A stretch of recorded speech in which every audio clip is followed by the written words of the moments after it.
पश्चिम महाराष्ट्रातील सर्वात मोठा शिवराज्याभिषेक सोहळा म्हणून ख्याती मिळवलेल्या मुरगुड येथे छत्रपती शिवाजी महाराजांचा राज्याभिषेक दिन मोठ्या उत्साहात आणि भक्तिमय वातावरणात साजरा करण्यात आला। शिवप्रेमी व संयुक्त मुरगुडकर यांच्या वतीने आयोजित करण्यात आलेल्या या सोहळ्यात यंदाचे 5वे वर्ष असून 2 दिवस विविध धार्मिक व सांस्कृतिक कार्यक्रमांचं आयोजन करण्यात आलं होतं। राज्याभिषेक सोहळ्याच्या पूर्वसंध्येला शिवतीर्थाला मानाचं तोरण बांधण्यात आलं।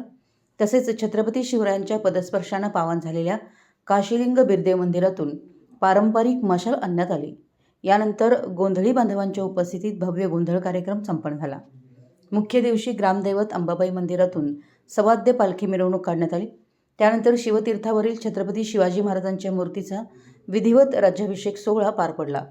यावेळी नगराध्यक्ष सुहासिनी देवी पाटील, उपनगराध्यक्ष रेखा मांगले, सर्व नगरसेवक, नगरसेविका, नगरपालिका कर्मचारी, संयुक्त मुरगुडकर तरुण व असंख्य शिवभक्त उपस्थित होते।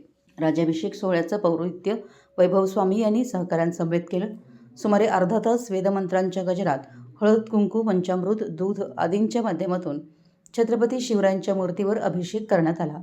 संपूर्ण परिसर शिवमय वातावरणानं भारावून गेला होता। दरम्यान राज्याभिषेक दिनानिमित्त रात्री भव्य लेझर शो, आकर्षक आतिषबाजी व साऊंड ब्लास्ट कार्यक्रमाचं आयोजन करण्यात आलं असून शिवप्रेमींमध्ये याबाबत उत्साहाचं वातावरण आहे।